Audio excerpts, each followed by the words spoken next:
Live. Oh, we are live now. We'd like to thank our guest from last week, Mike Dovelos, who was quite filling with us to celebrate what is known as May the 4th Be With You Day last week. Mike is one of the moderators of Star Wars Autograph Universe and a collector of Star Wars action figures and is a big soccer footy collector. We appreciate very much having you on the show last week to share your passion for Star Wars and soccer and the stories that have come from your collecting journey, and especially the storied history of your grandfather and the Greek soccer club there. So that was awesome. So thank you, Mike. And Amit, I'll turn it over to you for tonight's guest. Yes, and I also want to thank Mike DeVellis for coming on as well. That was one of our most fun episodes, and it's really neat when you hit synergies with your guests and you're just driving. And I almost forgot everyone was around and I was live. So that's the best part of the show. So I'm really excited about this one. I'm trying not to be giddy, so I'll be more muted. As a parent, and even if you're not a parent, chances are you probably screamed out an expletive if you stepped on these little multicolored interlocking bricks. I know I have many times. I'm pretty sure I've severed many tendons in my feet. But these little interlocking bricks, as much as they cause me a lot of pain, they also cause me a lot of joy watching my sons play with them and seeing other people play with them as well. So what are we talking about? I think I kind of hinted. It's Lego. So Lego is probably, out of all the toys that we play with, it is the most universally regarded, globally well-known product out there. Internationally regarded is the word I was looking for. Sold worldwide to young and old, all diverse backgrounds, and has a massive following. So you think trading cards has a following? It doesn't hold a candle to Lego collecting. So there are master builders, there are master collectors, there are people who build, sculptures that are the size of a full room. It's so diverse. So we're really pleased to announce for our guest for our show tonight. His name is Joshua Hanlon. He's the host of Beyond the Brick, and I'm super jazzed to have him on. Hey, everybody. It's great to be here. Thanks for inviting me on the show. I love any opportunity to talk about Lego with people, so I'm glad to be here. Yeah, if our conversation yesterday was any indication, we were going to do a trial run for 30 minutes. And yeah, well, almost 45 minutes later, we had to cut ourselves off. So Josh, I want to ask you, what is your attraction with these Danish the Danish people created these interlocking bricks, and children and people like us can't get enough of? Right. I mean, to me, I think it comes back to kind of the limitless possibilities and the creativity with Lego, which is something that obviously is brought up a lot. That's not unique to me, but I think that is really at the core of what makes Lego so appealing, is just the many different areas that you can take it into. So you can build anything that you're interested in, whether that's pop culture, movie, TV show stuff, whether it's history, which is something that I'm really interested in. So a lot of the historical kind of military history builds is something I really like covering, and you can see a lot of that on our channel. City, town type layouts, whatever it might be. There's something there for everyone, and all the bricks can be used to do any of those things with the same bricks that you can buy in all sorts of different sets, like you see on display behind Kent there. You got Star Wars. I see a little, is that some Batman movie stuff you've got there as well? I like it. So you can take those sets and do anything you want with them. And that to me is the main appeal of Lego, just seeing what builders can do and the direction they take that in.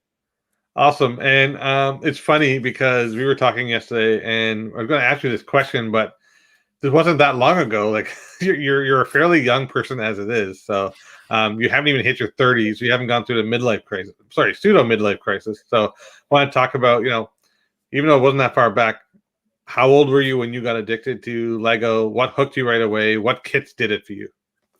So Lego has been in my life for as long as I can remember, because I have a couple older siblings and they had Lego before I was born. So there's never been a moment in my life that there wasn't Lego around me. So because of that, there was never like one set that specifically pulled me in or that sort of thing. There are a lot of themes that I have a particular affinity for from my childhood that I just loved playing with. So my all-time favorite Lego theme actually is the Lego Western theme from the 90s. Had a fantastic sets, the biggest and best of which was Fort Legorado, which had all sorts of cowboys and cavalrymen that you could play with and kind of battle with in the fort. So that theme, there was pirates and like Imperial sets in that similar area in the 90s as well. So those are the sets that I grew up playing with and really have a lot of kind of nostalgia around at this point in my life. But there was never kind of one thing that specifically pulled me in. It's just always been there and always been something that I played with my siblings growing up. And then as I got older, kind of got involved with the community online. Awesome. And just take a quick pause there. My sons allowed me, yes, the keyword is allowed me, to show some of their creations. So here's an example of a plane. They like to take existing sets, rip them apart, rebuild them. And this one has, well, he calls a hydraulic lift that you can put a person on the inside, a wing that goes back, another one like that. And that's for my 8-year-old, and my 4-year-old, which you can definitely attest to, is he's got these more simplified sets. It's got a actual working model on here.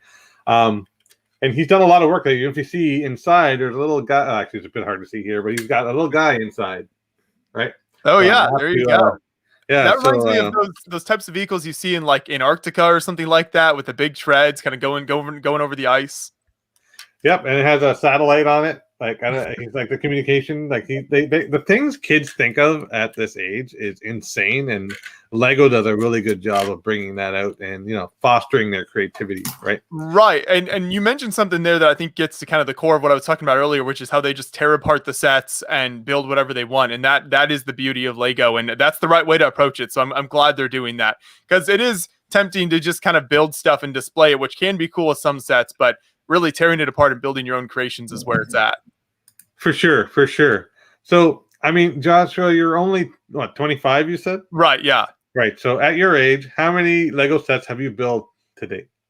Oh, I have no idea. That's a good question. It's not as many as some people, I can tell you that. There are some of the people we interview, some of the people we featured on our channel have a lot more sets and have built a whole lot more than I have, even with you see a lot of these sets behind me here, and there's a larger collection in this room as well. But it's probably in the high several hundred, probably over 1,000 sets, close to it at least.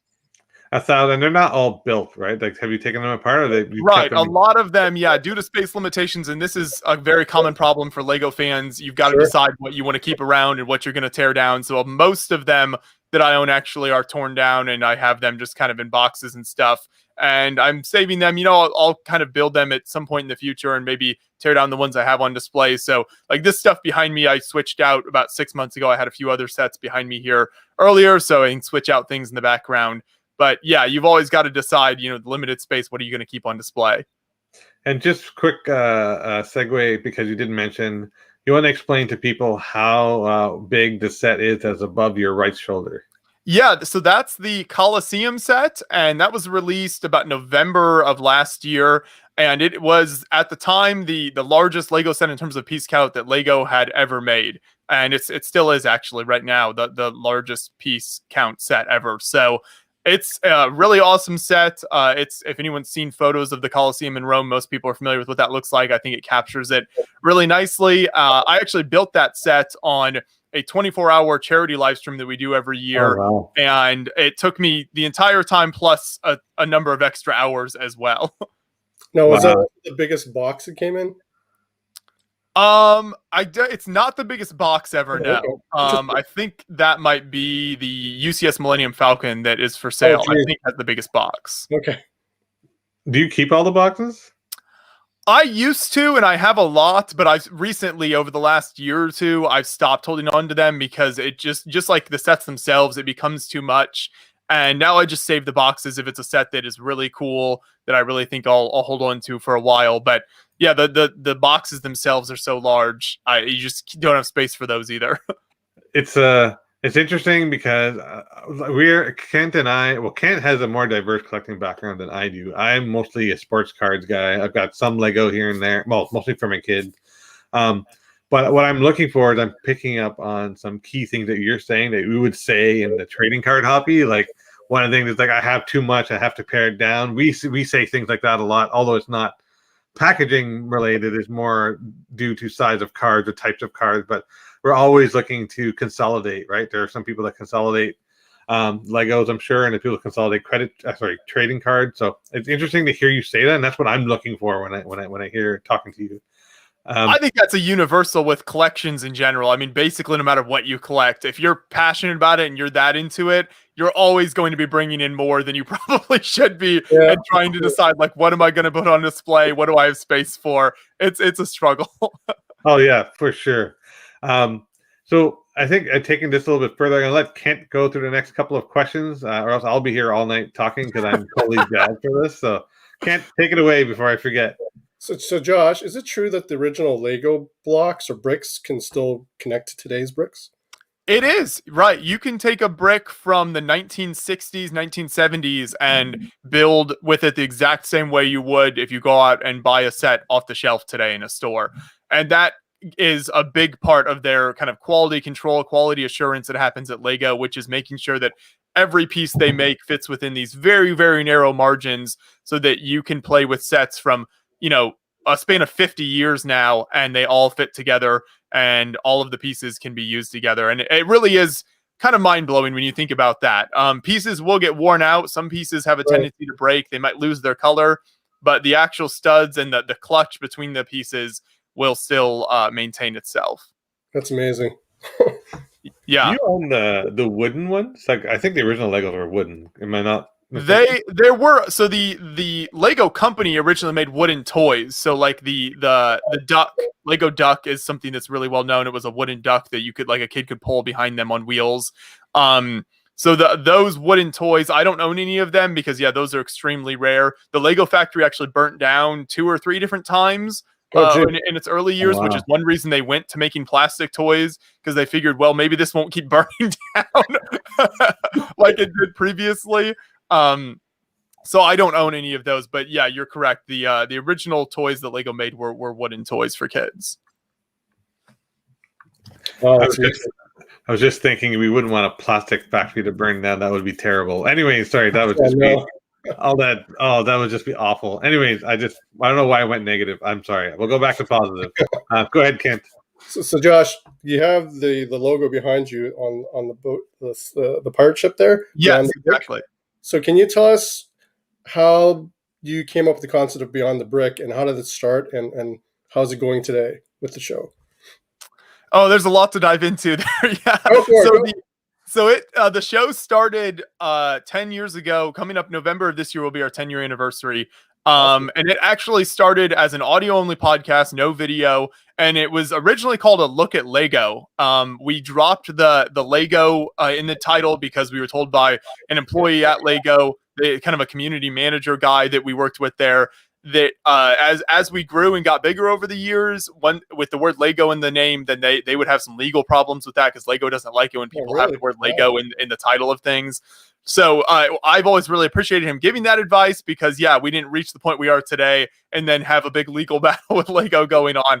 So the first about 6 months of our existence, we were Look at Lego. Then we switched it over to Beyond the Brick. And it was around that same time that when we switched the name that we went to our first convention called Brick World Chicago in Chicago. Brick World is a really massive Lego show that happens every year. And that was my brother John and I went there with a camera and a mic.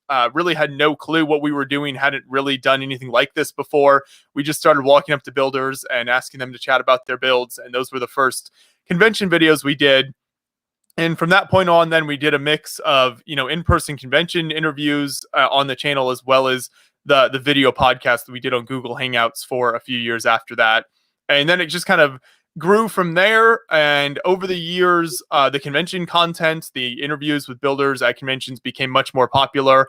And we saw that's really what the demand was for. So we kind of phased out the longer form podcast interviews and did primarily the convention interviews then until the coronavirus hit. It's kind of funny. We've kind of gone back to our original days now because we do much more long form, several hour long live streams now weekly on the channel. So we've kind of gone back to what we were originally doing now. Right. So if someone tunes into Beyond the Brick show for the first time, for example, after watching our show tonight, what can people expect? And what would you say sets your show apart from other, I guess, Lego podcaster shows out there, would you say? So as I just mentioned, with no conventions happening, the primary content that we do are long form live streams. So we have something called the Quarantine Cast that we do every Tuesday at 1 p.m. Eastern time on Beyond the Brick, if anyone wants to tune into that. And then we also do different kind of speed builds of new sets, set reviews, that sort of thing as well. We'll feature that stuff. So that's the primary stuff you'll see on the channel. If you're just kind of looking through our newest content.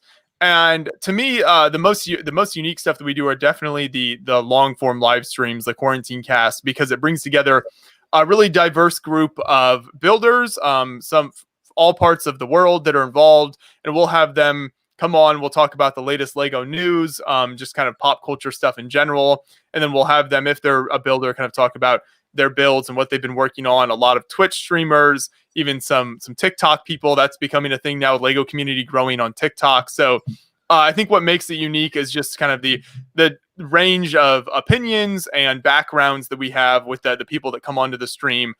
Really makes for a lot of good insight into what's going on in the community. There's actually a lot of commonalities with what you just said in the trading card community. So since COVID started, and I'm actually going to go to a bit of a segue here, because one of the people that are asking questions right now, I'm going to bring up in a second, is Jeremy, who hosts a very popular trading card, sports card live show. It was one of the few shows, and there was an explosion of content because there was to do with coronavirus, right? So you just noticed the same thing. And I'm going to quickly have you answer a couple of Jeremy's questions, then we'll get back to our questions. Sure. So I think this is the biggest compliment to be called a minifigure on live TV. I'll be okay with that. Thanks for that. Yeah, I think it's a big compliment. He's asking, what is the most valuable collectible logo set? So if you can answer that. So there are a few. The one that comes to mind right off the bat that I think might be the worth the most, or is very close to the top, is the original Lego Ultimate Collector Series Millennium Falcon. So the Ultimate Collector Series is a series of sets that Lego releases that are generally some of the biggest sets that they do. Just really impressive builds. And the original one came out. It was in the mid to late 2000s, I think 2008. And they've since re-released a second edition you can still buy today. But that original one sells for upwards of $5,000 sealed these days. So I think that is, if not the most expensive, certainly close to it. There's also the modular series. I don't know if you guys have seen those. They're kind of like town buildings. They usually have like three stories to them. Yeah. So those sets, the original, the first two or three that they released from that series sell in the thousands of dollars as well, because a lot of people have more recently gotten into Lego, and this is the case with Star Wars, with modular buildings, with a lot of stuff. New fans will come in and they want to be completionist with it, and so they're like, well, now I've got to pick up all the sets in this range, and then they go online and realize that it's $2,000 to get one of the sets to complete the collection. So there's a lot of demand from fans for some of those sets. Jeremy, that sounds familiar. Completionist. Yep. That's another thing that we have in common with trading cards. So one of the things of our show that Kent and I are doing is we're trying to show how diverse the collectibles community is, not just trading cards, but everything, right? And I mentioned this earlier, and Kent and I, we really want to see if we can pick up some similar language. You just did it again with completionists. And I'm like, whoa, we have a lot in common.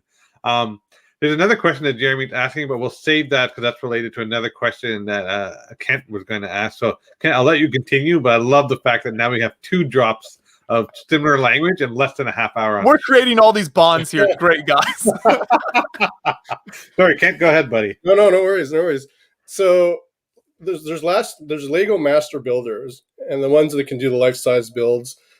Now, how smart do you have to be? Now, I'm not a numbers guy. I'm not very good with numbers, but I would figure it would take a lot of knowledge in order to figure out how many bricks you would need to build one of these life-size figures. There is definitely a lot of math involved. So the types of builders you're referring to are the people who work at, for instance, the Legoland park. So anyone watching who's ever been to a Legoland park and you've seen all these really crazy life-size builds, those are the master model builders that they hire to do that. And they are super talented. There's a lot of engineering and math that can go into that, but they do use computer programs for a lot of it. So it's kind of a way to cheat around that a bit. So you don't have to sit there in your head and kind of work all that out. These 3D modeling computer programs they have are massively helpful.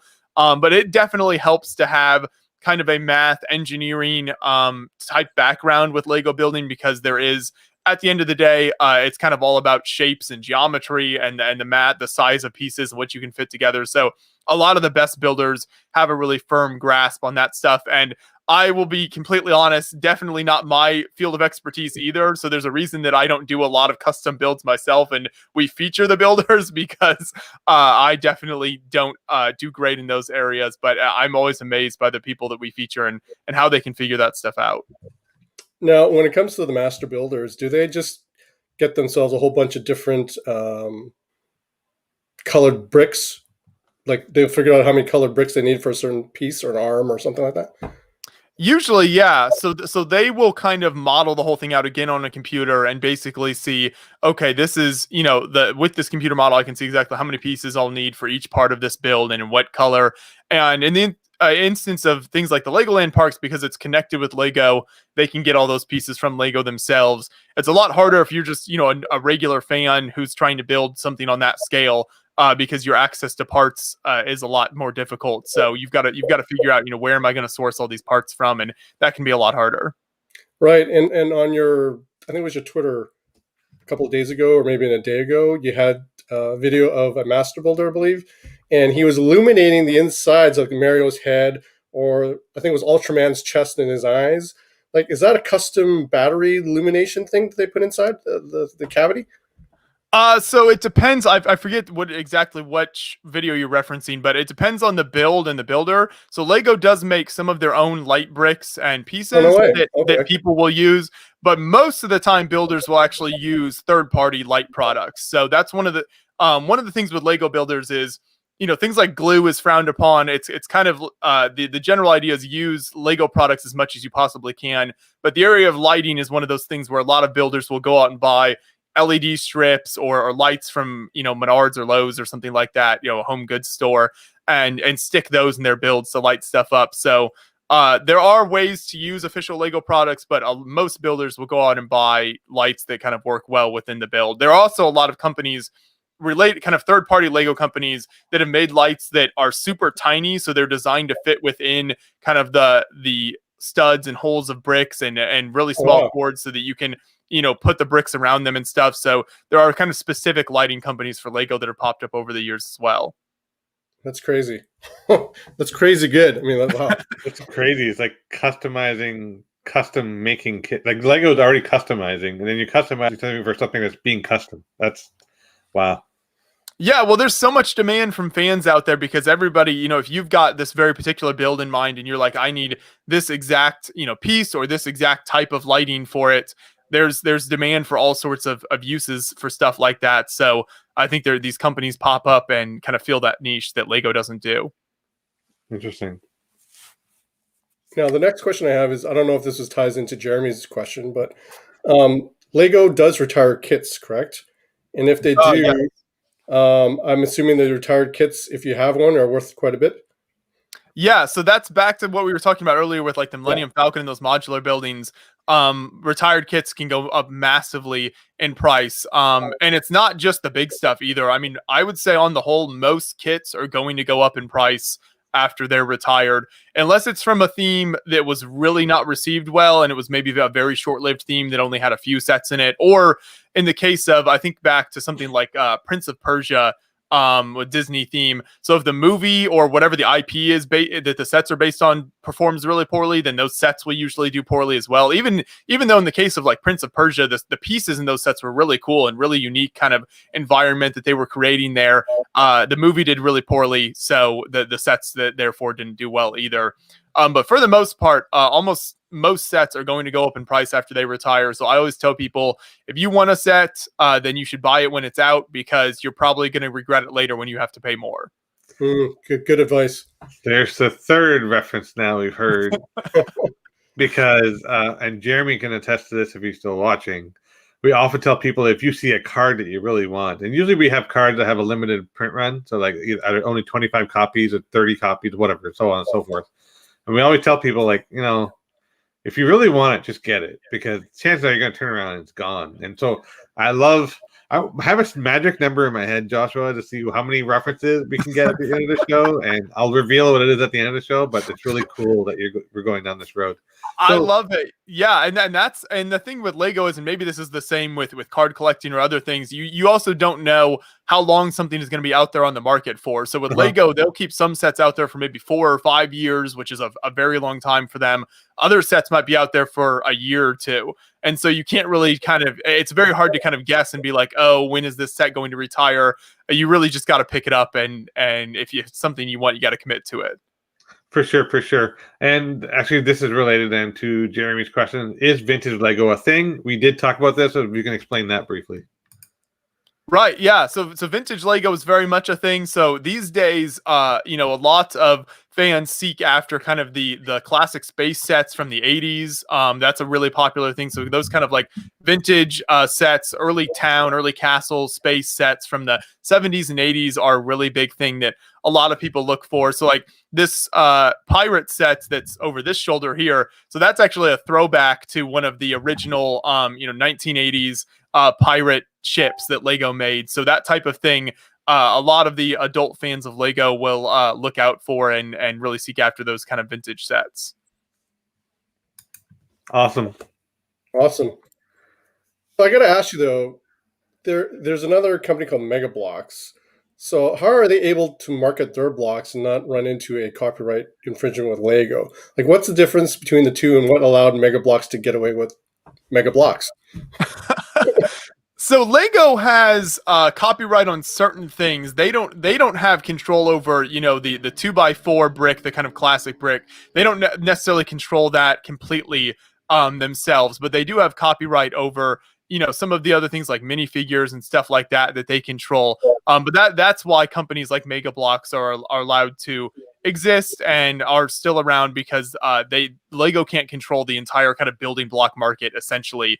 Even though many Lego fans, consider Mega Bloks the inferior building block brand. So there's this kind of constant battle, and it's generally frowned upon if you have like a Mega Bloks build, you don't bring that to a Lego show, that sort of thing. Okay. I will say, to be completely, try to be unbiased here. Those brands like Mega Bloks have improved a lot over the years. So it used to be, 15, 20 plus years ago and going all the way back, Lego was a much superior brand in terms of quality of bricks and what they were doing. But things like Mega Bloks and some other brands have actually improved a lot in recent years, and that gap has narrowed quite a bit.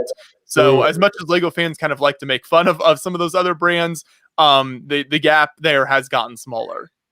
It's like a Lego snob almost. Like it's like I'm a Lego guy. It's like. Oh, trust me. Yes, there can be a deep kind of Lego snobbery with some people. I try not to get into that too much, but there are definitely people like that. I've always taken much more of kind of an open mind to it, where we cover lots of different types of builds. Not they're all Lego pieces, but we some people are consider themselves purists, where basically they won't use any of that like third-party lighting products that I was talking about, or any type of third-party products. It's only official Lego products for them. So there's kind of different levels of purists there as well in the community. So many things. You're on 5 now so far, just to tell you where. I won't be. I'm just calling them out. So aside from like maybe Funko Pop, I can't think of any other collectible enterprise that has as many brand licenses to do reproductions. Like there's Marvel, there's Star Wars, there's NBA, there's DC. Actually, how they got away with Marvel and DC, that's a different one thing. I'll ask that separately. But are there any brand licenses or markets that haven't exposed? And after you answer that question, there's another question from Jeremy I'll bring up as well. So yeah, anything that's kind of family friendly enough for them to do, they pursue pretty much. So there are a lot of intellectual properties and brands that people would like them to do, but aren't really kind of brand friendly from a Lego perspective. So they don't pursue that stuff. But anything, obviously Disney is their number one thing. So all the Disney properties they make stuff off of. But just any movie, TV show stuff in general, they can get involved in, and they even push the envelope a little bit with things. So they made a Stranger Things set, which is obviously a little intense for the normal age of Lego's audience, your 8 to 13-year-old type audience. So they do push the envelope a little bit with some of the brands and kind of IPs that they work with. But yeah, they're always looking for new ones and whatever they can do to kind of bring in new fans, basically. And there's sort of this ongoing discussion within the Lego community of, is it better for Lego to pursue more, intellectual properties or kind of work on their own stuff? Because they do have like their own town and city buildings and some of their own themes that they do and come up with themselves. Because one big problem with the brand IP stuff, especially in the case of like Star Wars is the main example of this, is those sets always cost more because they have that kind of IP premium on them. So that can really upset a lot of fans where, a similar piece count set in a city set will be much cheaper than a Star Wars set. So this is a good segue to our friend Jeremy's question. So he's seen highly detailed car sets like Porsche and Corvette. Is there added collector value when a set is associated with a top brand aside from Star Wars? So you were kind of going down that road. So I'd like you to continue. There is for sure, yeah, because then you have not only the Lego fans who are interested, but you have those Porsche car fans. You've got whatever the set might be. Those people come in and also want to collect it, and that's why Lego makes those sets, because they know that someone who might not normally buy Lego will buy this really impressive model of Porsche or whatever the car might be. They've done Bugatti and a bunch of different nice car brands like that. So they try to bring in new people to that, and there's definitely bigger demand for sets like that. They charge a much higher price point. They know that it's a more premium product and that adults are buying this, so they have more income to spend. For sure. What's interesting is you just reminded me, my coworker who I worked with a long time ago, he doesn't collect anything. He doesn't like sports, he doesn't like toys, but he loves What's wrong with him? Yeah, something was definitely wrong with him for sure. But he loved James Bond, and they had the Lego Aston Martin, I want to believe. Yep. Yeah, and he paid through his nose for this thing. Like, I remember he ordered it, and the bill was still on the desk, and I'm like, you paid what for this? And he left work early to go home and build it. That's and I'm like, whoa, this is epic stuff. So thanks for answering that. And there's another question that Jeremy's asking, which I thought of. Should I just ask it now, or we save that for later? Go ahead. So in the trading card industry, right, we have authenticators. And authenticators such as PSA, they'll authenticate and slab a card, then give it a grade from 1 through 10. Just make it overly simple. A 1 is not as good. A 10 is pristine. So and also they do that with packs. So they'll take unopened packs and seal them and grade them on a scale, the same kind of scale, or a sliding scale is similar. Do they do that with sets where they actually like grade them in plastic and put them inside some sort of holder so they're untouched and give them some sort of identifier saying what quality of the product it is? So that is making me, I'm trying to think back at like conventions and if I've seen that before. And I think there have been a very small number of sets that I've seen maybe for sale where someone's had that done where they'll kind of get it graded, but it's by no means common. I think on the scale of what you're talking about with kind of trading cards, it's very rare that someone will do that. Basically if someone's selling a set, even if it's an older, expensive set, they basically just try to describe to the best of their ability what shape it's in. But it's extremely rare that someone would get something graded within the Lego community. Interesting. And then so it sounds like grading isn't as heavy a thing, but I assume there's some sort of checks to make sure sets haven't been tampered with. Like when people are buying vintage sets, they must have some sort of checking to make sure the box hasn't been tampered or opened or damaged in any sort of way. I'm sure you've seen that as well. Right. Yeah. And that's where kind of buyer or seller feedback comes in on these platforms where whether it's eBay or bricklink.com, which is a really massive Lego marketplace online where people buy and sell sets and pieces. You basically just kind of have to go off, the ratings of sellers and what they say, and hope everyone is being honest and above board. But obviously, you can, work with the site themselves if something comes, broken or not in the shape you thought it was going to be. Interesting. There's so many angles I want to go in, but we'll stick to our approach for now, Kent. So, Kent, I'll throw it back to you, buddy. Sure. So since its inception as a kid-friendly toy, and we kind of touched upon it earlier, Lego has no war-themed brands, and that's pretty interesting to me.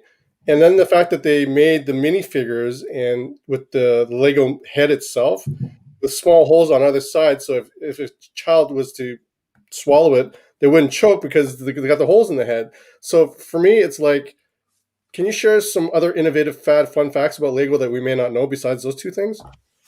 One thing that's always really crazy to me is Lego is actually the world's largest tire manufacturer because they make so many tires for their cars and the all the different vehicles that they make. They are actually the world's largest producer of tires. Wow, really? So that's one kind of really strange fact that you run across sometimes.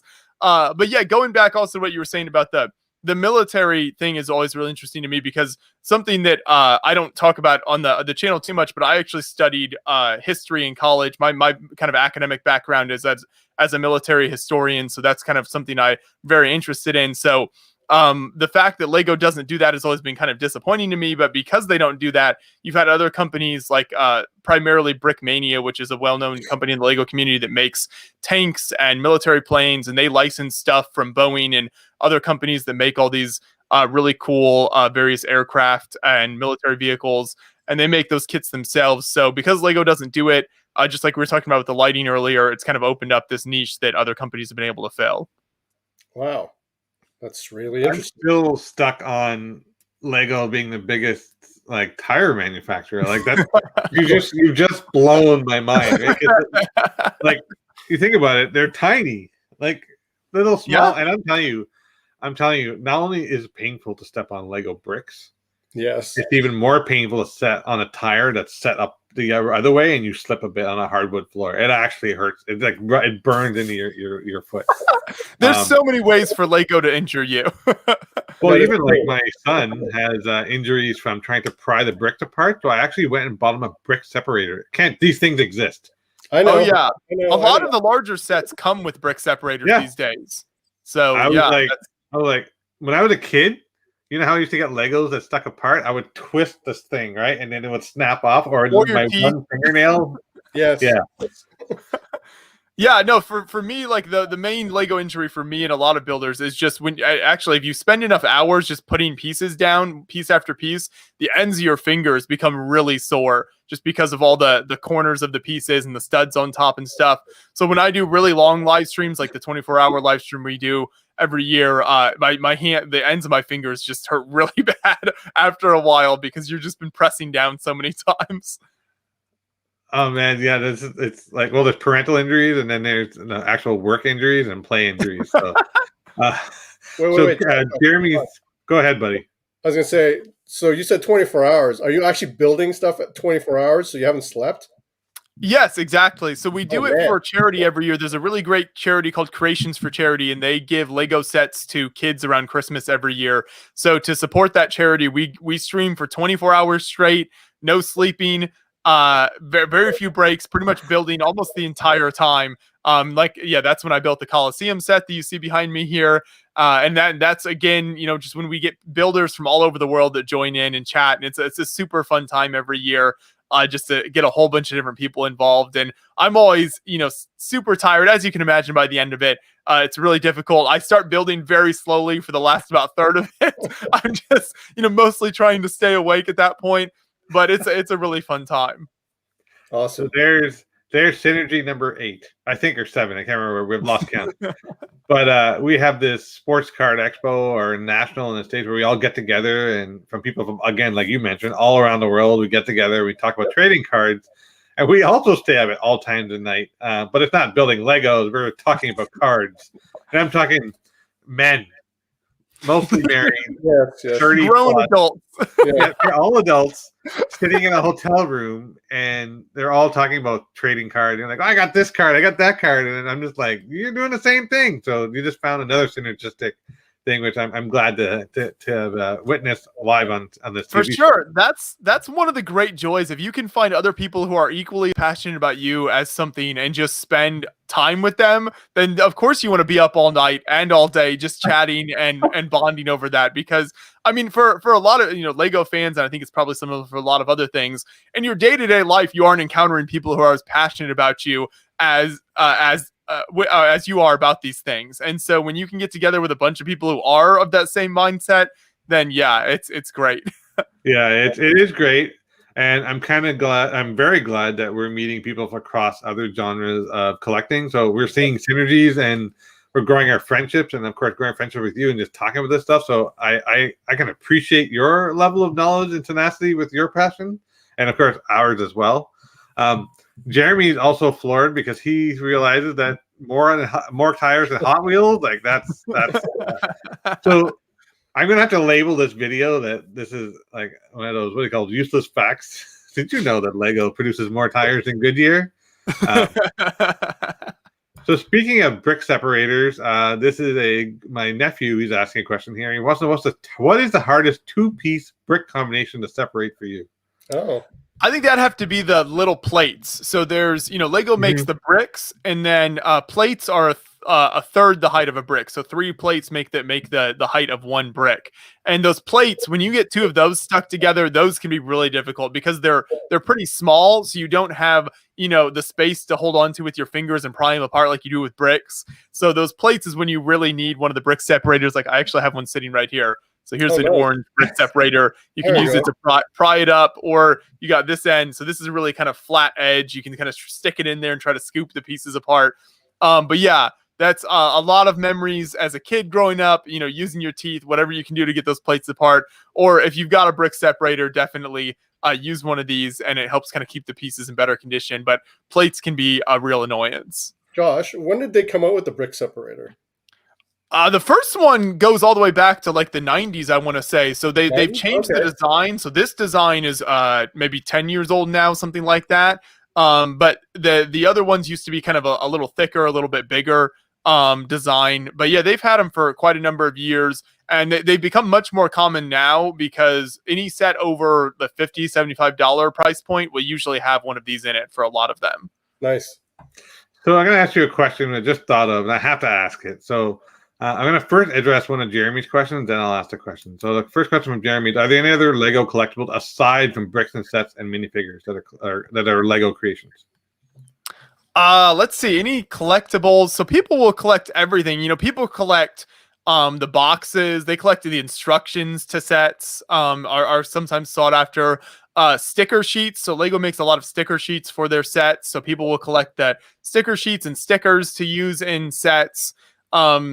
Then there's a lot of themes will have, especially if it's a long-lived theme, something that's popular. They'll make like books to go along with it, or merchandise, wearables, shirts, things like that. So there are a lot of different stuff like that as well that people will collect, but it's primarily the sets and minifigures.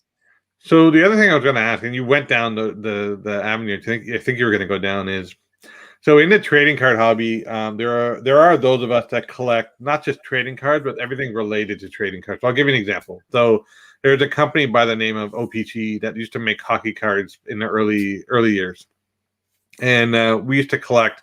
There's OPG jackets, there's T-shirts, there's paraphernalia, old vintage signs. So the question is, do people actually look out, like try to get autographs of the Lego creators themselves? Like, are there actual is there a creator that's responsible for a product line and people try to get autographs to sign the boxes that they created these sets? Do they do that? Oh yeah, for sure. So the designers in Denmark, where Lego is based, they're the ones coming up with product ideas and designing all these products. And then sometimes Lego will send those designers out to various Lego conventions and places like that. And so when they are there's a lot of fans that will try to get them to sign the boxes of sets. I have some. I don't think I have any sitting within easy reaching distance here of me, but I've got a number that I've had designers sign over the years, and that's always really cool when you can meet the person who designed the set that you own, especially if it's kind of one of your favorite sets or something that you're a big fan of.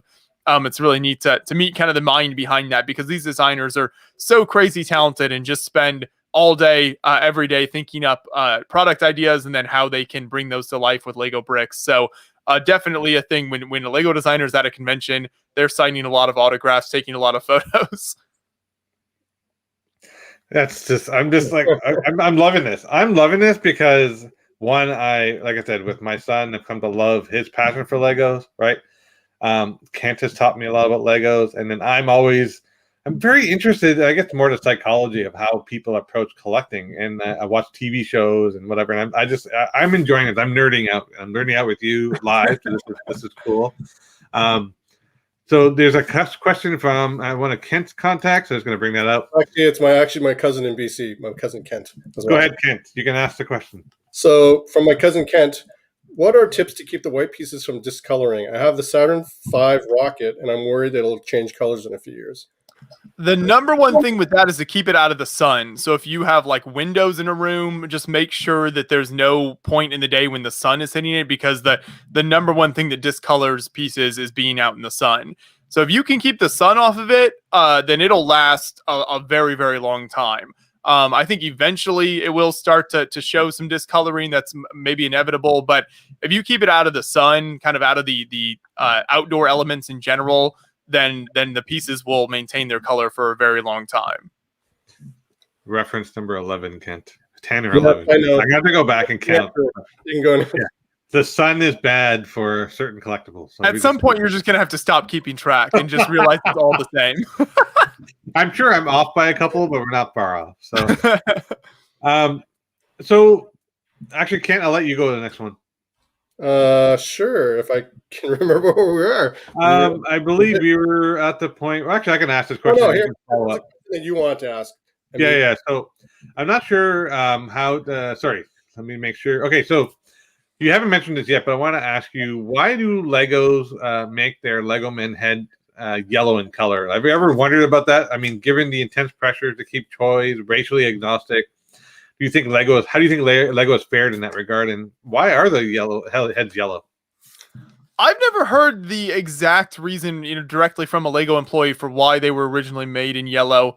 I think it would be primarily just to avoid any controversy, kind of like you alluded to there, of one particular skin tone after another. And actually, when they first, it was in the early 2000s when they made the first non-Lego yellow Lego minifigure ever, and it was very controversial when they first did that. And people were like, oh, well, so now you're kind of deciding to do skin tones, and what skin tones are you going to do? How do you decide the exact tone, skin tones for different characters? And even still today, that's controversial with different minifigures, especially when it's based on something like a movie and you're trying to capture the look of a certain actor. And if the minifigure doesn't capture that well, there's always controversy that pops up around that. So I think it was primarily just to have kind of one universal color that wasn't going to offend anyone for the most part. But now they do a lot more with various shades of lots of different skin tones that they do these days.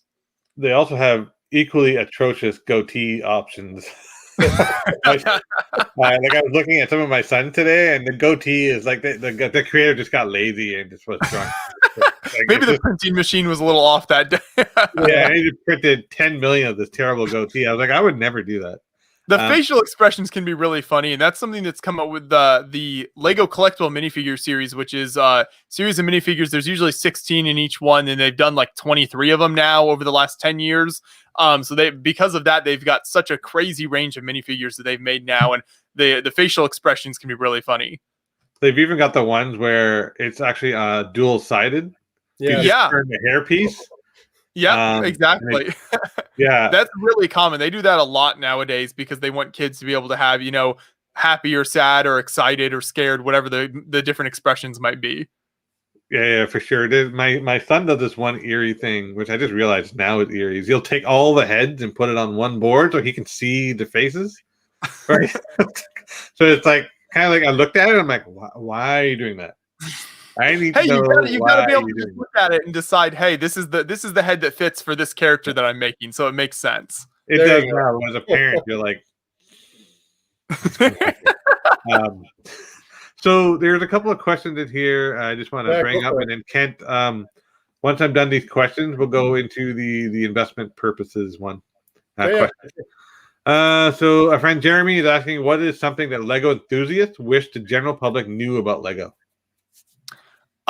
So one thing that a lot of builders at conventions will get put out by is the kind of constant questions about were there instructions for this? Is this a set? Like they're standing there looking at like an insane build that clearly is something Lego would never make. It's got like a 100,000 pieces in it, just completely crazy.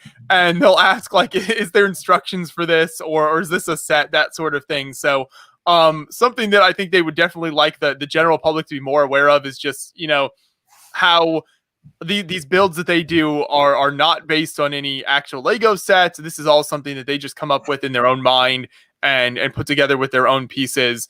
And so there's a lot of it takes an immense amount of talent and creativity to do a lot of this. And I think, a lot of the public looks at stuff and is like, oh, I could do that. My kid has so many pieces or whatever. But a lot of it is harder than you think. Not that you shouldn't be creative and shouldn't try to do this, but I really like to give credit to the really talented builders and designers that are out there making these builds, because I think it's tempting for the general public to be like, oh, my kid could easily put that together with his collection at home, but it's a lot harder than it looks. Oh yeah, and I've witnessed some of them there. They're pretty insane. This is my nephew asking a question. Is there a line Levi draws, like if a set is appropriate? Like I remember a year ago, something Levi released a plane, but then canceled it because it was a military plane or something to that effect. Yeah, so I'm assuming you're talking about Lego there. Is that right? Probably. I think it was just okay. Yeah. So I think the thing he's referencing from like a year ago, they had an Osprey set, which is a military helicopter type build, plane helicopter, and it's kind of this crazy situation where this is only used for military purposes, really. But they released it in kind of like orange sort of search and rescue colors. So they kind of hoped it would slide under the radar and people wouldn't notice that they were making a military vehicle. But when it was first announced, it immediately started garnering controversy, and people were like, this is only a military vehicle, so why would you make this? And then they canceled it, but a few had gotten out there. So there are some that you can get your hands on today.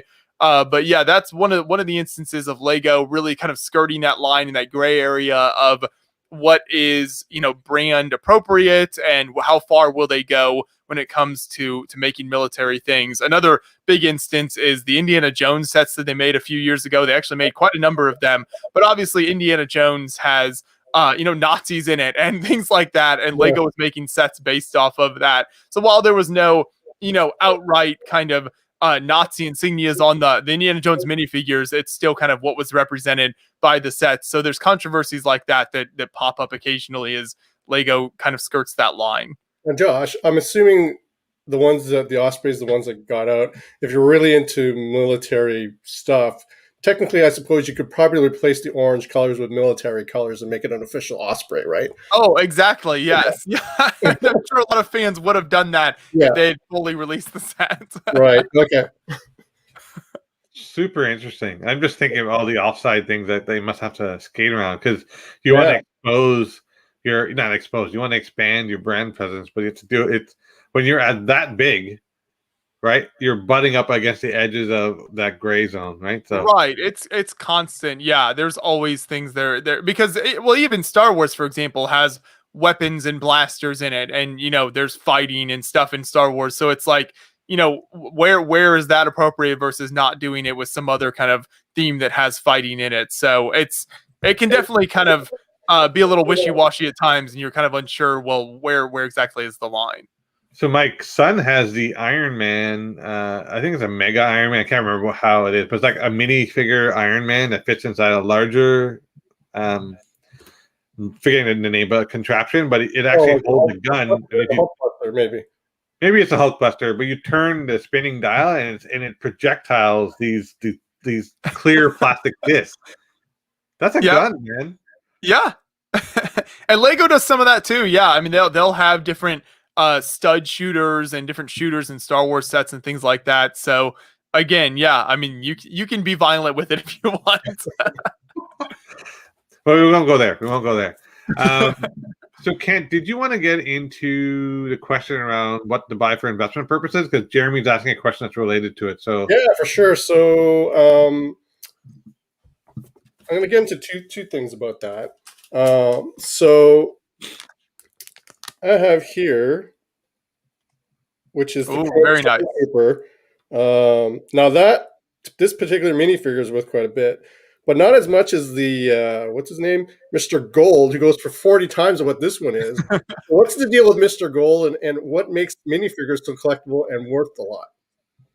So Mr. Gold was what they call like a chase figure with the collectible minifigure series. And that's the idea that there's a super limited number of a certain figure within all of these boxes of collectible minifigures that they were making a few years ago. And so you had to really chase them down and search a lot. And the number was really, really limited. I forget exactly how many, but there weren't a lot in the, think about the many, many thousands of minifigures they were making. And so because of that, you also, with the way collectible minifigures work is they're in sealed packages. You don't know what the figure is in there unless you feel the pieces inside and figure out what's in there. Okay. You couldn't just easily glance and be like, oh, this is a Mr. Gold. You had to feel every single pack and see if you got one in the box or not. So it was very difficult to find them, and they're super rare, and that's why they cost so much money. It's just kind of super limited supply, very high demand, classic situation basically there. Hey, meet another tie-in to collect card. Yeah, we did. We just saw another one. So I thought you might mention that because I feel like, that's a pretty common thing with a lot of companies will do that. Well, we have this thing, and I've witnessed this 1,000 times. We go into Target, we don't have Target here anymore, but Toys R Us. Actually, you guys don't have Toys R Us anymore. No, RIP Toys R Us. It's so sad. I wish it hadn't gone away. So the equivalent Toy Store, and you have grown adults that'll go through packs of hockey cards and baseball cards and are actually feeling to see where the good cards are. Right? So how does that work then with cards? How do you know what's on the card? So they come in packs. I don't have any packs here with me. So basically, a card will come in a pack or a box, and it's randomly assorted. So if you open up enough packs, you'll know that some packs are thicker than others. So like that's a pack, right? So you can actually feel the edges of the pack, and you can feel some of the packs are thicker. They try to put decoy cards in it to throw people off the scent. But still, some of these guys who are pros, they're like, well, I can feel the jersey. Right? They have a cutout of a jersey, and you can feel like the bump. It's like the Princess and the Pea kind of philosophy, where if you put a pea in the bottom, you'll still feel it at the top. But they're like really heavily like people don't like them. Like I'm not a fan of these people because I think it should be fair and people should get their like. Well, yeah, there are instances of people actually weighing the packs, Josh. Oh yeah, oh for sure. Yeah. Same thing with Lego minifigures. You bring really? your gram scale in. Oh. Yep. You got the pack because different. Every minifigure will have different accessories, so they have a very slightly different weight. That if you can figure it out. But going back to what you were saying to me, I think that there is some controversy, similar idea with people doing that with the Lego community and kind of the collectible minifigure series. But the flip side of that is a lot of adult fans will actually be really helpful. So if there's a kid there, kid walks up with his mom and is like, I really want this particular minifig from this series. Well, that adult who's standing there looking for his own has sat there and felt them, and he's like, oh, it's this one here, you can take it. Well, that just saved, that kid from having to buy a whole bunch and hope he gets the right one sort of thing. So there are a lot of instances of that where you can actually kind of help a kid find the one or two minifigures where that they actually want out of a series of 16 or however many. Yeah, for sure. It's pretty bad if you already know what's inside without opening it. Here you go. This is the one you're looking for. I was like, oh, I don't want this one. I'm like, why don't you want that one? It's like you can have this box. Wait, why are you giving me that box? I want your box. But sorry, going back to the investment piece, I'll let you. Yeah. Let me. So, Josh, what is, in your opinion, like, what would you say if you're a new Lego collector? What would you say is a good type of theme to invest in, and are there any upcoming releases that you're aware of that would be worthy investments? So speaking strictly from like a monetary point of view, okay. So you got to look for what's going to have the highest demand. So things like Star Wars anything that's kind of IP based is generally going to be something that's going to perform really well, because you've not only got Lego fans who want those sets, but you've got the fans of whatever that IP is. So Star Wars is a really good example. A lot of Star Wars sets are going to go up in price. Also, the more expensive sets, just because Lego doesn't make as many of those, less people buy them when they're out. So anything that's over kind of $200 plus range typically will go up in price as well after it stopped being sold by Lego, because there just weren't as many made and not as many people bought them. So if you're looking for investments, those are the things like, more expensive Star Wars sets, the more expensive cars that we were talking about earlier. That's generally going to be your best investments. The modular buildings that I mentioned earlier also tend to do very, very well. Those sets almost universally go way up in price after they stop being sold, which is just crazy. It's kind of mind blowing. Will go up several $100s within the space of a year after it's off the market. But yeah, Star Wars stuff, large sets in general is kind of the direction you typically want to go. So you know how they just recently came out with the, I think it was the Shuttle Discovery and the Hubble Space Telescope one. Mm-hmm. Would you consider that a good one to invest in, or no?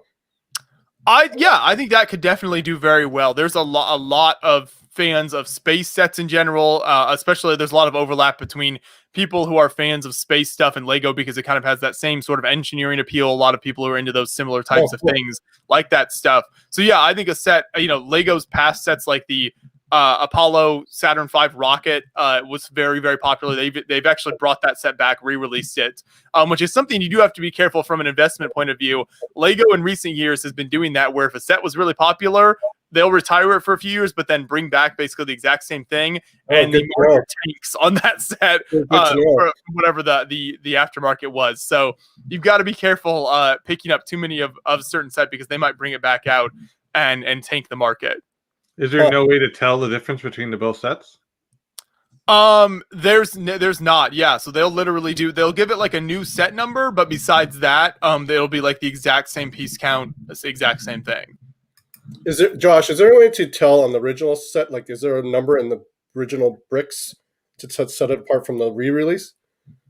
So bricks do have numbers from like the factory. I'm not sure. I haven't paid that much attention to the bricks themselves. I think you could tell the difference if you looked that closely and we're looking at the individual a number on each piece. You probably could tell, but if you just had the sets side by side, they look identical. Oh, okay. I wonder if people try to collect error bricks. Actually, we'll come back to that. I'll save that for another one. So Jeremy's asking, from a value perspective, what percentage is lost once you open a Lego set? Is there further value impairment if the set is also played with or built? There is a lot of value lost if you open a set. So it depends on the set, but it could easily be cut the price in as much as half, a quarter to half if you open it.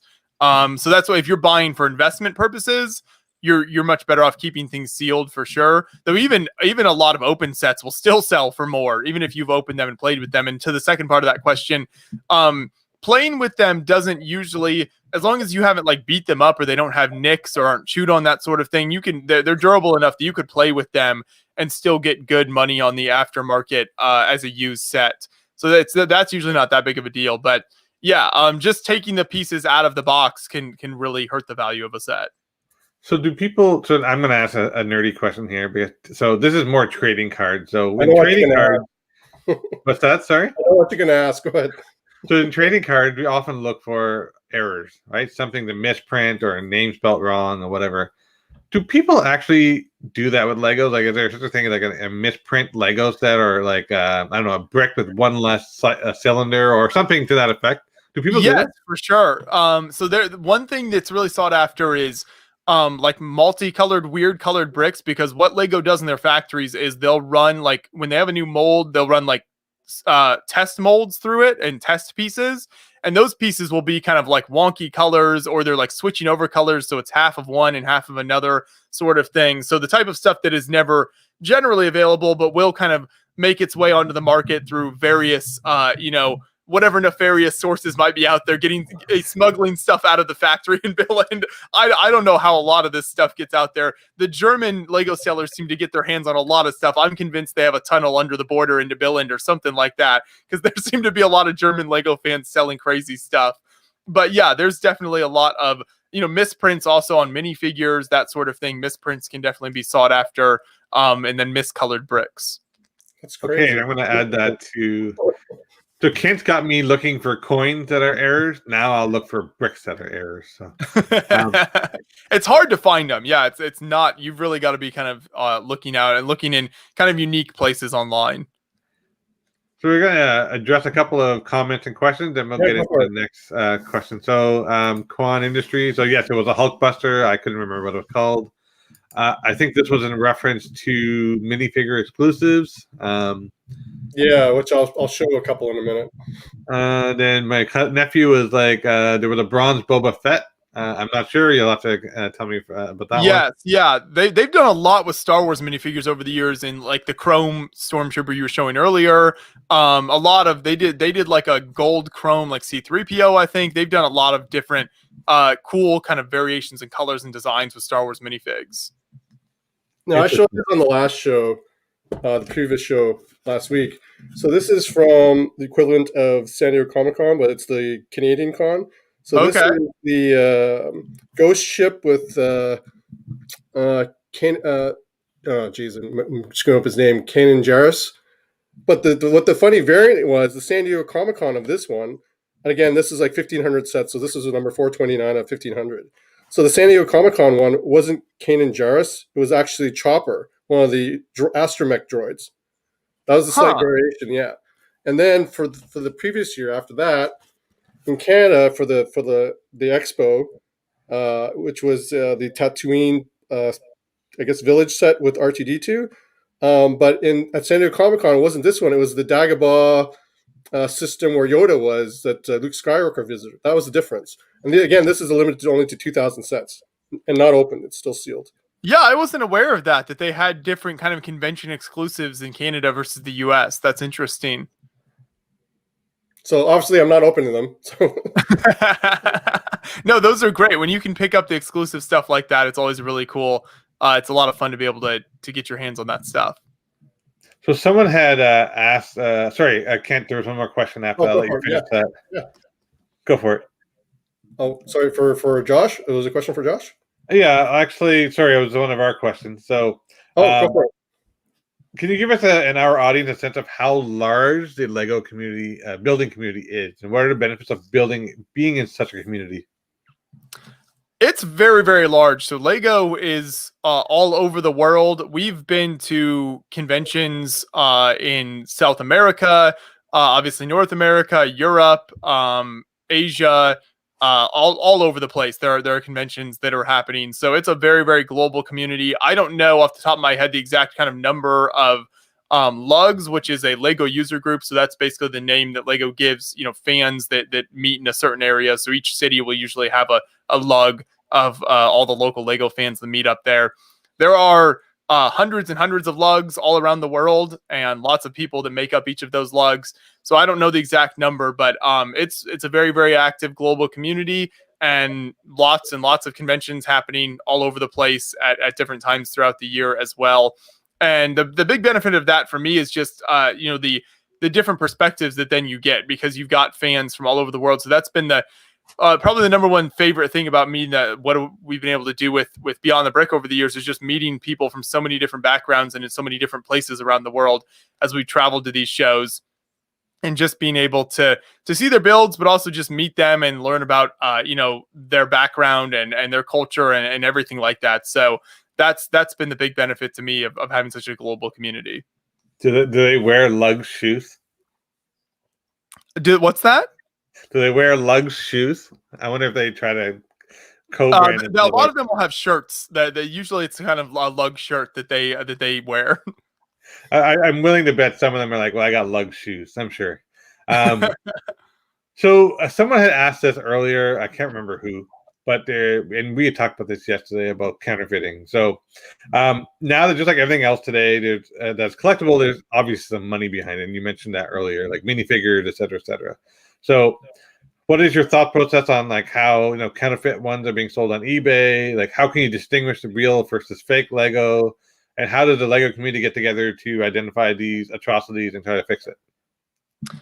Right. That's a very, very good point. I'm glad you bring this up, because it's a major struggle in the Lego community right now. There are a lot of companies. Lepin is the most famous out of China. Most of these companies are Chinese companies that are ripping off both official Lego sets, but also Lego fan designs as well. So custom builds that fans do, they'll rip off that design and turn it into a set without giving credit to the designer in any way, or asking them or anything like that. So that's a major problem. The number one thing you can be on the lookout for is, as someone buying Lego, make sure you're buying it from a reputable source. So make sure it's the official Lego website. If you're buying it, it's not a lot of these companies, they'll make their logo like red square so it looks like the Lego logo, but it's not actually Lego. So it can be hard to identify when you're buying from someone else. But just make sure that it's from either the fan themselves is selling it, if it's a fan custom design, or it's from the Lego website themselves, or something like Amazon maybe as well, but a more reputable website that's out there that's going to be selling the official Lego products and hasn't ripped off anyone's design. But it's definitely something to be aware of, and yeah, just for the general public, try to always make sure that you're buying from a reputable source. Now, Josh, I think you mentioned the company was Brickmania, was it? For Brickmania makes the military models. Yeah. So would you consider their stuff like legit Lego then? Yeah, so they use all official Lego pieces, and they're all their own original designs. So they're not ripping off anyone's designs or anything like that. It's real Lego pieces. So companies that do that, that's great. So yeah, I don't want to discourage people from buying from kind of third party companies like that if they're making their own designs. So that is a good point, Ken. Feel free to buy from companies like that. It's the companies that are ripping off Lego sets or fan designs and taking them for their own. That's the problem. Okay, gotcha. Good. We're at the hour mark. As we do with all our guests, we'll make sure we're respectful of time. Are you okay to keep going? Yeah, I'm good. This has been great. Let's keep going. Awesome. Kent, I will be honest with you, I've forgotten where we are. We're on resellers now. Go ahead. You know where we are. You go ahead. So Josh, what are your thoughts on people such as resellers, for example, who are profiting or profit-seeking, I should say, on regional or event-exclusive Lego sets, for example, kind of like the ones I showed from Comic-Con, and then selling them at inflated prices? What is the particular issue with resale? That's kind of like similar to what's happening with in our sports card trading space. So if there's something exclusive to retail, people buy it all up and then they jack it up for exorbitant prices and try to resell it. What are your thoughts about that on the Lego side of things?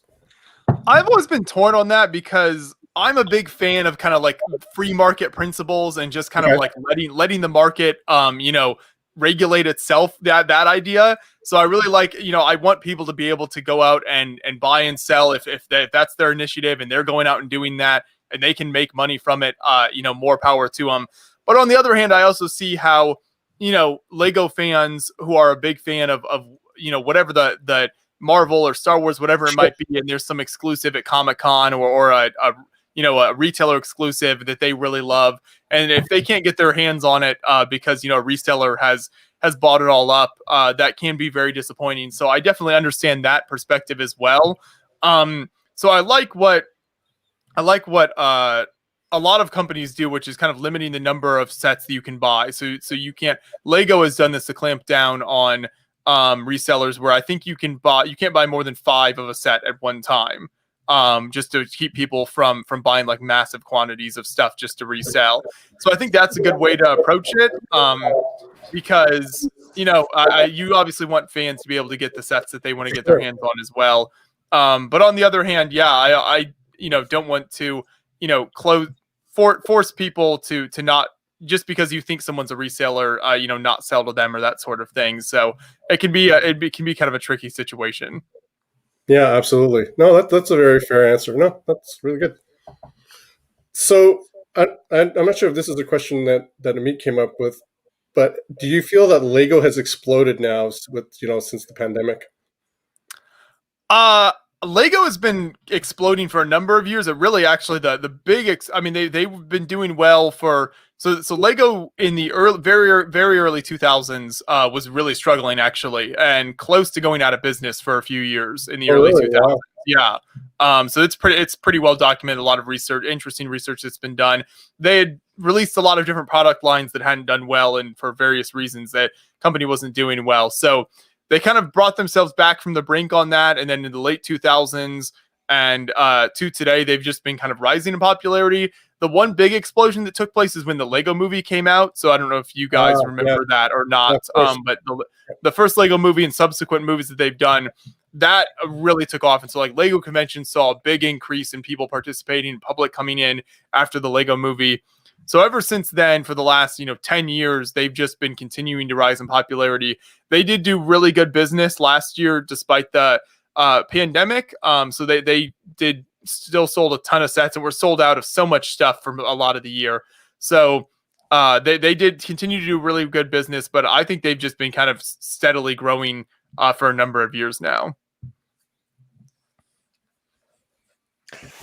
So let's go down another path here. We talked about tips you'd give an investor. So how would you change if you're talking to parents who want to get their kids into Lego? So I've already got my kids into Lego, but I want to hear an objective view of what would you tell them?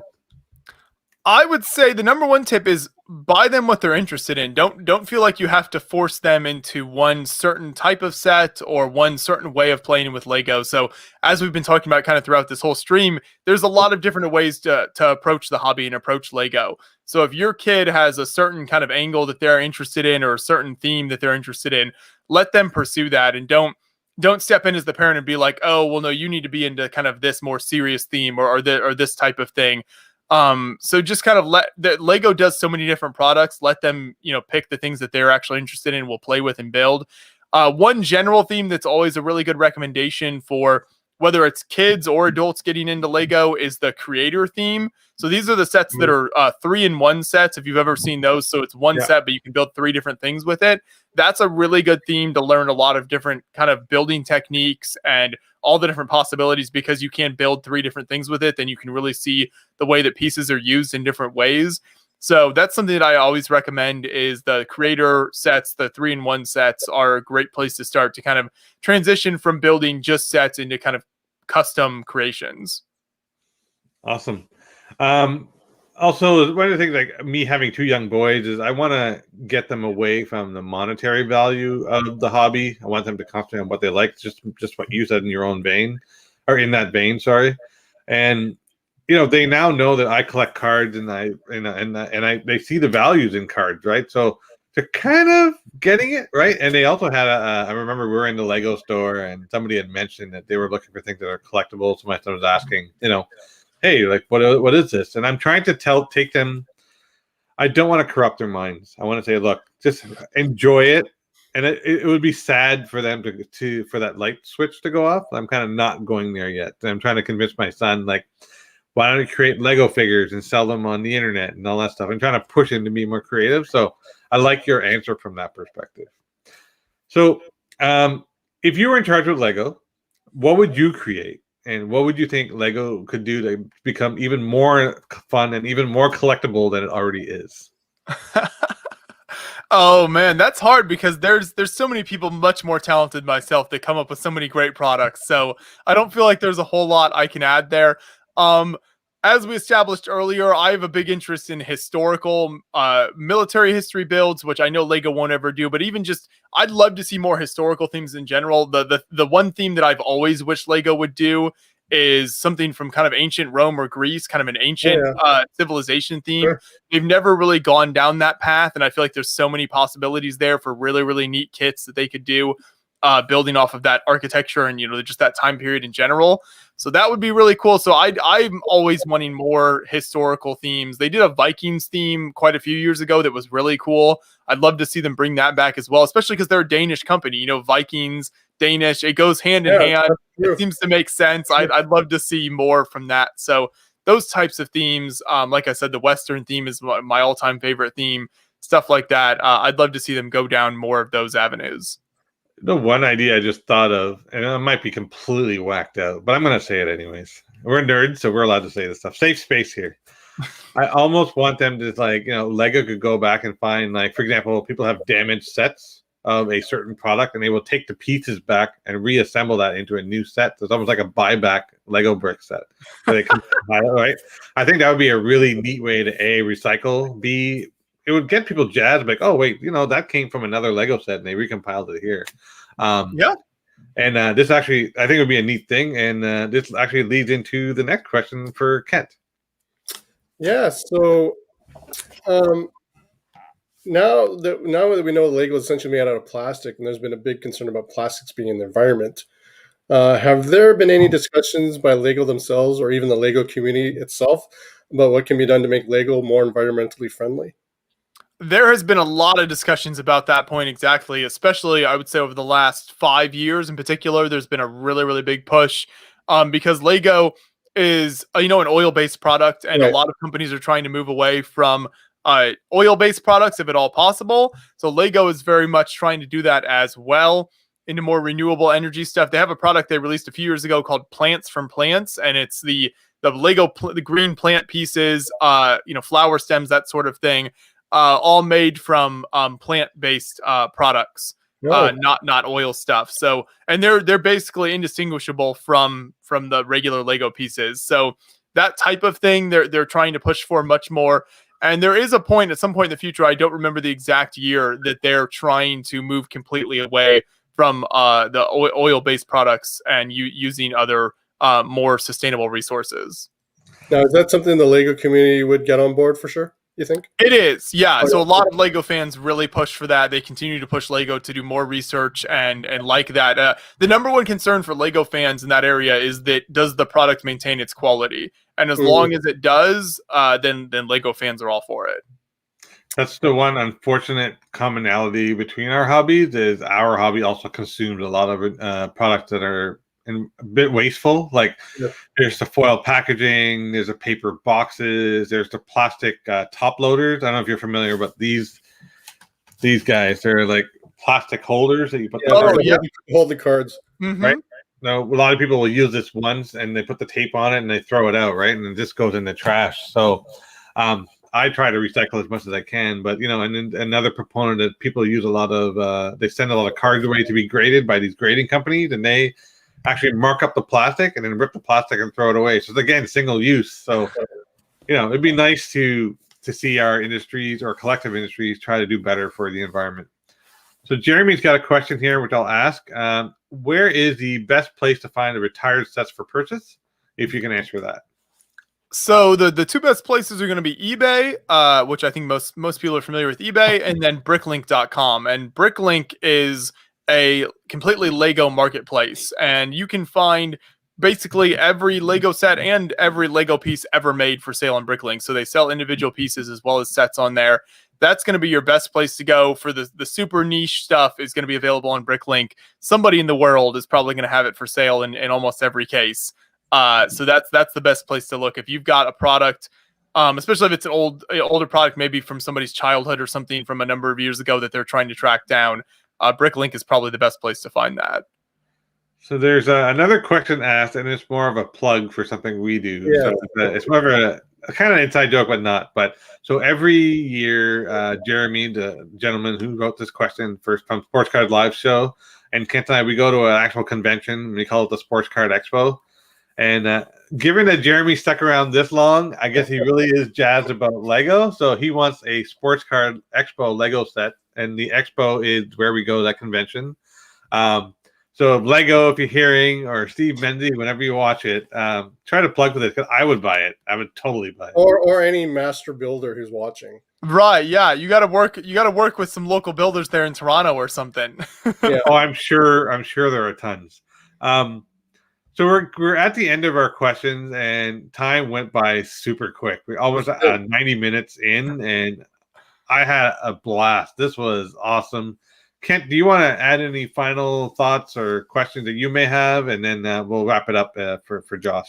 To be honest, they'll probably come later after the fact, but I think we've delved into a lot of areas about the Lego space, the community, even Josh's background in his show.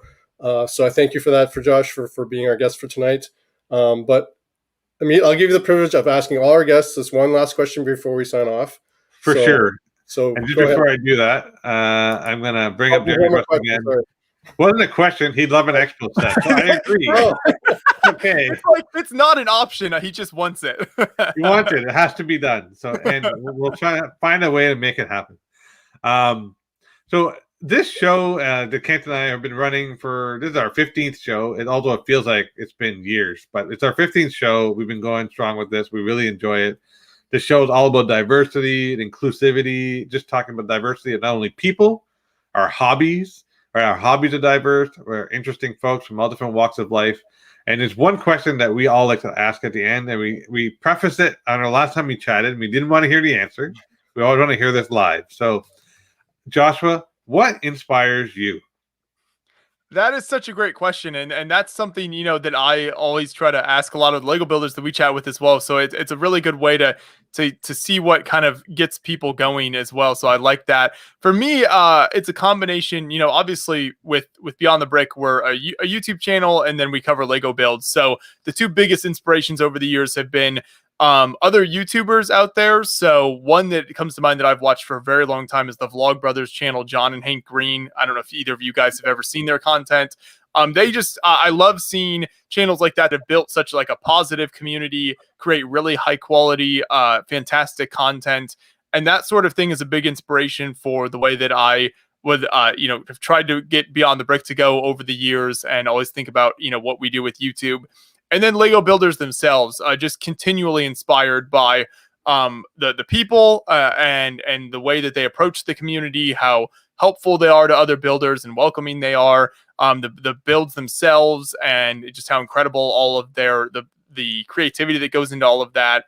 So I would say those two kind of sides of it is the different YouTube communities I've seen, and then the Lego community and the builders out there. That's awesome. And just one final comment or a couple comments is, as I mentioned earlier in the show, we really wanted to branch out beyond our trading card hobby, and we wanted to meet other interesting guests. Absolutely. You've really shown me, and Kent could say this, you've shown me a whole new world of Lego. I also love that there's synergies between collectors and just the what we feel for what we're collecting. There's a lot of commonalities. Again, this is interesting because on our last show we had a gentleman on who collects Funko Pops and Star Wars action figures, and he was talking about things like continuity, and it was really neat. And I get jazzed that we're a very diverse group. We should respect each other from different cultural backgrounds, ethnicities, races. If you take all that out, it boils down to simple tax. We're all just happy about the things we do, and we keep on doing that. For sure. Yeah, that's what makes it so amazing. So I appreciate you coming on to kind of bring to light more of the Lego community perspective with all these different collectibles that you have on the show. For sure. And our friend Jeremy is also liking the passion and subject matter as well. And I still will be leaving it with the not useless fact, but that Lego creates more tires than videos. I just gotta bring that up one more time. That's bonkers. So hang out for a second, Joshua. I'm just gonna wrap it up. Kent and I will say bye to all our friends and families that are watching with us. Thank you to Jeremy and then Yannick and Kwan. I can't remember else. There's Veer. My nephew was on there. A few other people that chose to ask questions as well. So thank you again for answering the questions. Thank you for being our guest. And good night, folks. All right. We'll see you next week. Bye now.